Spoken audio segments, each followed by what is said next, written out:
After the third shot, they formed NASA. The media has helped us because they've said, what do flat earthers think about the eclipse? It's great because people want to know, they're curious. Like, what do they think? It's just another part of the firmament, the dome, the display system. What are your takes then about the moons of Jupiter? Same thing. I caught his smile when I was talking about the planetarium part, and he wasn't buying it. It's in his head. He may research it, may not. That's what the billboard's for. We're just trying to put the seeds in people's heads. Go to Flat Earth Clues, and any one of those videos in the description, you'll see a link that says Join the Flat Earth Army. Right now, Bob from Globebusters is launching a weather balloon as we speak. They're hoping to see the eclipse from 100,000 feet. And there it goes. Safe for direct solar viewing. My eyes. Oh yeah, we're getting close now.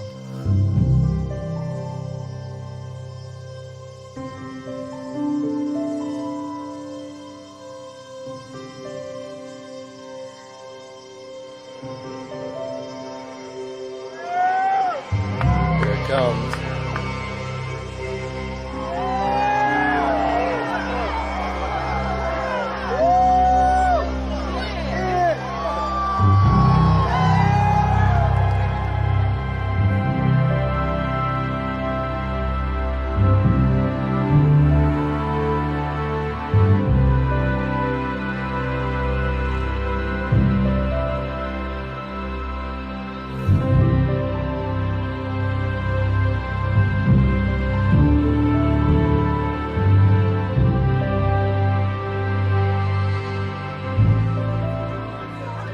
Totally worth it. Worth it. Worth every second of it. So glad I'm here.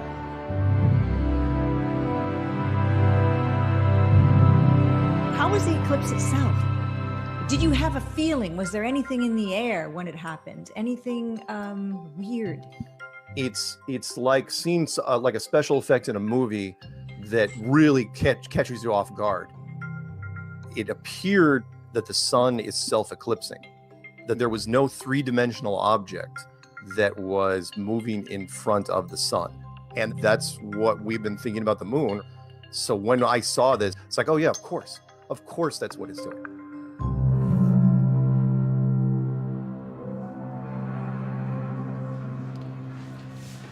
New York Times, Seattle Times.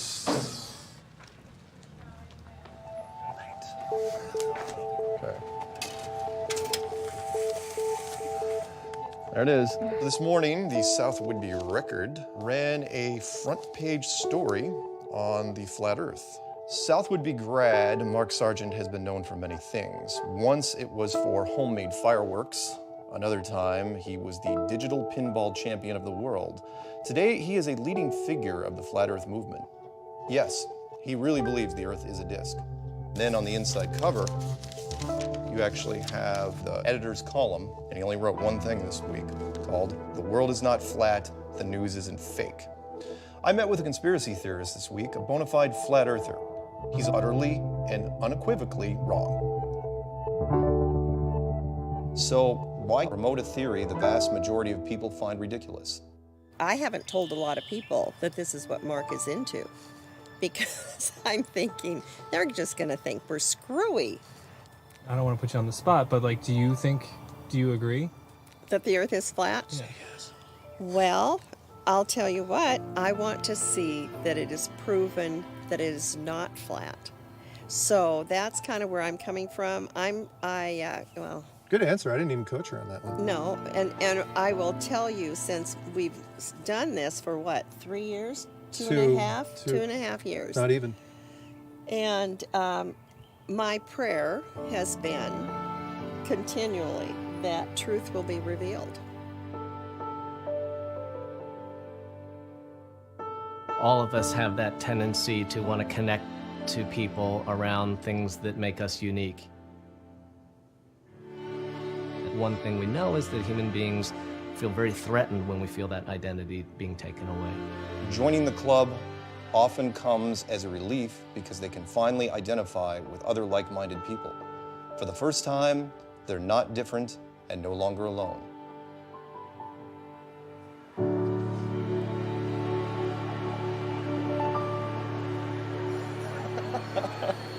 something for you to sign. Yeah. Stay flat, something like that. Defacing a harmless globe. I was proud to do it. I'm excited to be a part of it. This is a Flat Earth meetup, and they flew me down for this because I'm infamous. Because I'm real. That's what everyone said. They want to shake my hand and make sure that they touch me. That sort of thing. Like it's like, oh yeah, he's a real guy. He's not just a voice on a video.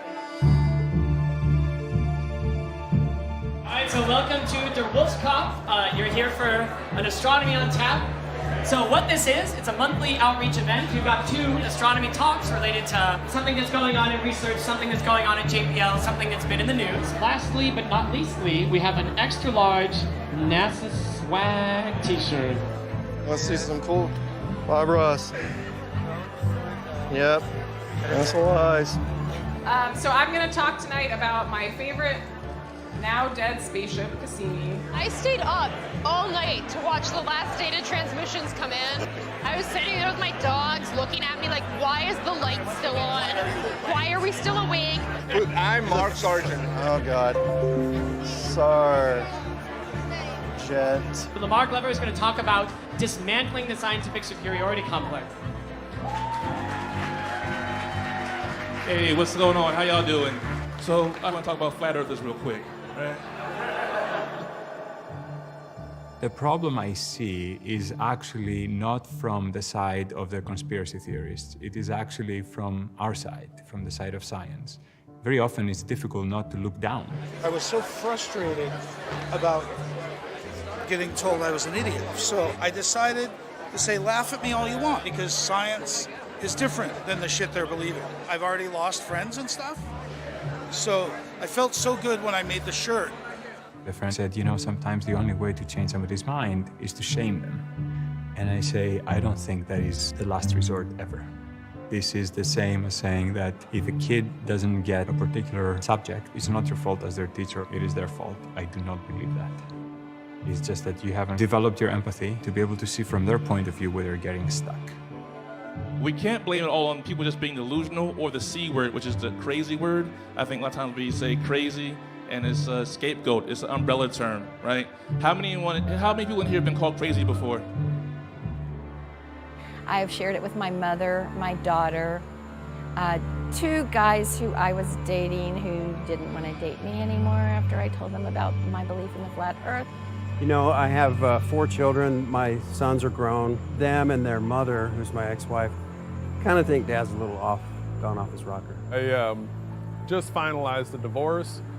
I no longer speak to my parents, my brother, or anybody else other than people that are interested in doing truth research. The worst case scenarios, you just completely push these individuals at the fringe of society, and then society just lost them. And you would say to yourself, well, why would you pursue something if you're going to have a falling out with your blood relatives? What's important is truth. People give you strange looks, that's fine. If you're not hurting them, let them think what you want. They're just asleep, going through life. They're just background noise. I do find Mark to be a hero, but you're so lovely for doing that for everyone, and it is so touching. But give me a hug. It just, give me a hug. You're laughing. No, but I mean, I decided just to give it to you. No, you don't have to give me this. Yeah, give me the pin. I've got apparently a swag bag that's happening. Do you get lots of stuff? Not as much. No? Not like this. Truthers, flat earthers, anti-vaxxers.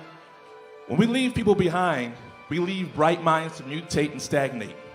These folks are potential scientists gone completely wrong. Their natural inquisitive and rejection of norms could be beneficial to science if they were more scientifically literate. Let's take the metaphor of argument is war. One side wins and the other loses. If my opponent feels he's better than me, that's intolerable to me. So I'll not listen to what he says. Already when he's talking, I'll be planning my counterattack. Another way of thinking about it is, let's go and explore together. And this exploring together takes us to another place than argument. So every flat earther shouldn't be held with the contempt, but serve as a reminder of a scientist that could have been. someone that fell through the cracks. And we as ambassadors of science are called upon to do more, right?